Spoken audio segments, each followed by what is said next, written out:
உலக புகழ்பெற்ற நெல்லை இருட்டுக்கடை அல்வா கடை தனக்கே சொந்தமானது என்றும் தனது பெயரில் உயில் இருப்பதாகவும் நயன் சிங் தெரிவித்துள்ளார். சுமார் 100 ஆண்டுகளுக்கு மேலாக செயல்பட்டு வரும் இருட்டுக்கடை அல்வா கடையை நடத்தி வந்த ஹரிசிங் என்பவர் கொரோனா காலத்தில் தற்கொலை செய்து கொண்டார். இதனை அடுத்து இந்த கடையை நயன் சிங்கின் சகோதரி கவிதா நடத்தி வருகிறார். இந்த நிலையில் செய்தியாளர்களை சந்தித்த நயன் சிங் இருட்டுக்கடை அல்வா கடை தனக்கு சொந்தமானது என்றும் இந்த கடை தொடர்பாக 1999 ஆண்டு தனது பெயரில் பிஜிலி சிங்கும் அவரது மனைவியும் உயில் எழுதி வைத்துள்ளதாகவும் கூறினார். கிருஷ்ணசிங் என்பவரால் ஆரம்பிக்கப்பட்ட கடை கிட்டத்தட்ட 100 ஆண்டுகளுக்கு மேலான பழமையான கடை. கிருஷ்ணசிங்க்கு அப்புறம் அவரோட பையன் பிஜிலி சிங் அவர் நடத்தி வந்தார். பிஜிலி சிங் மட்டுமே வாரிசு, வேறு குழந்தைகள் கிடையாது. பிஜிலி சிங் சுலோச்சனாபாய் தம்பதிகளுக்கும் வேறு குழந்தை கிடையாது. என்னோட சிறு வயசுல இருந்தே பிஜிலி சிங் தான் என்னை ரொம்ப வளர்த்து வந்தார். நான் என் வீட்டில் இருந்ததை விட அவர் வீட்டில் இருந்தது தான் அதிகம்.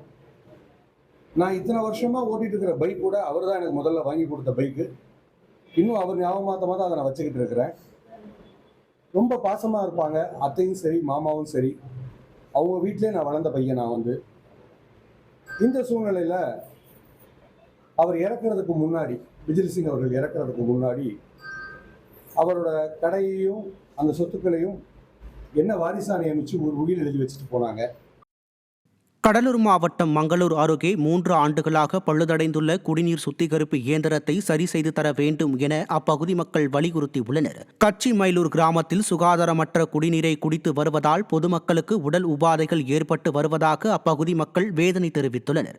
மேலும் குடிநீர் சுத்திகரிப்பு இயந்திரம் கடந்த 3 ஆண்டுகளாக பழுதடைந்து செயல்படாமல் இருப்பதாகவும், இது தொடர்பாக பலமுறை புகார் அளித்தும் அரசு அதிகாரிகள் எந்தவொரு நடவடிக்கையும் எடுக்கவில்லை எனவும் அப்பகுதி மக்கள் குற்றம் உள்ளனர்.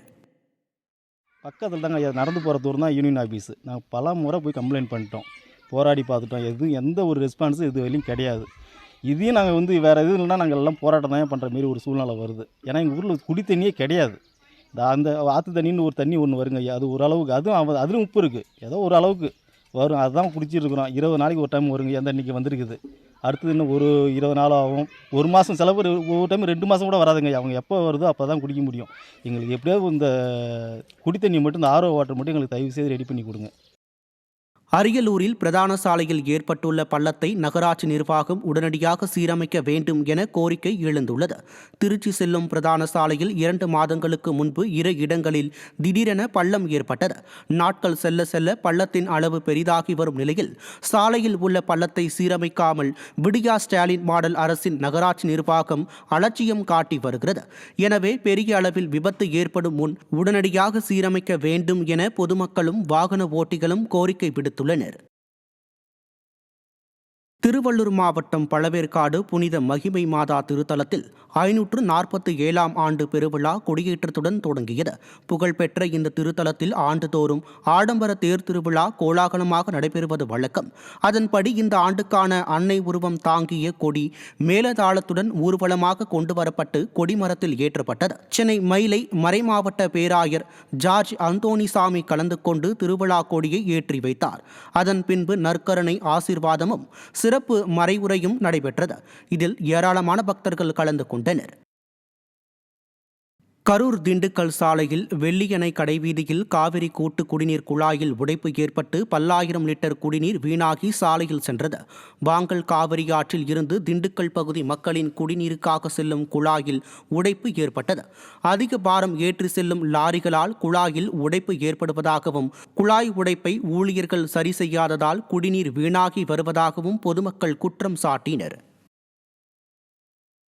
மேட்டூரில் இருந்து தண்ணீர் திறக்கப்படுவதற்கு முன்னதாக திருவாரூர் மாவட்டத்தில் பாரபட்சம் இன்றி அனைத்து ஆறு மற்றும் வாய்க்கால்களை தூர்வார வேண்டும் என விடியா ஸ்டாலின் மாடல் அரசுக்கு விவசாயிகள் கோரிக்கை விடுத்துள்ளனர். நன்னிலம் உள்ளிட்ட மாவட்டத்தில் உள்ள அனைத்து பகுதிகளிலும் ஆறுகள், வாய்க்கால்கள் தூர்வாரப்படாமல் உள்ளதாகவும், இதனால் கடந்த வருடம் மேட்டூரில் இருந்து தண்ணீர் திறக்கப்பட்டும் டெல்டா மாவட்டங்களில் கடைமடை பகுதி வரை தண்ணீர் செல்லாததால் தண்ணீர் திறந்தும் பயனில்லாமல் போனதாக விவசாயிகள் தெரிவித்தனர். திருவாரூர் மாவட்டம் முழுவதும் தூர்வாரும் பணி நடைபெறணும். தூர்வாரும் பணியை பொறுத்தளவு பார்த்தீங்கன்னா பாரபட்சமாக இருக்குது. தீபங்குடியிலேருந்து வர்றது புலனூர் மணக்கால் வாய்க்கால் மட்டும்தான் தூர்வாரப்படுது. புறவாய்க்கா ஐவேலி வாய்க்கா அதில் இன்னும் சேர்க்கப்படல. அதில் பார்த்தீங்கன்னா சிடிக்கு வந்து பொறியியல் துறைக்கு கொடுத்துருக்காங்க. அவங்க கூப்பிட்டு நீங்கள் ஏதாவது இருந்தால் சொல்லுங்கன்னு சொல்லியிருக்காங்க. அதேமாரி இந்த ஆண்டை பொறுத்தளவு மேட்டூர் அணை விரைவாக நிரம்புது.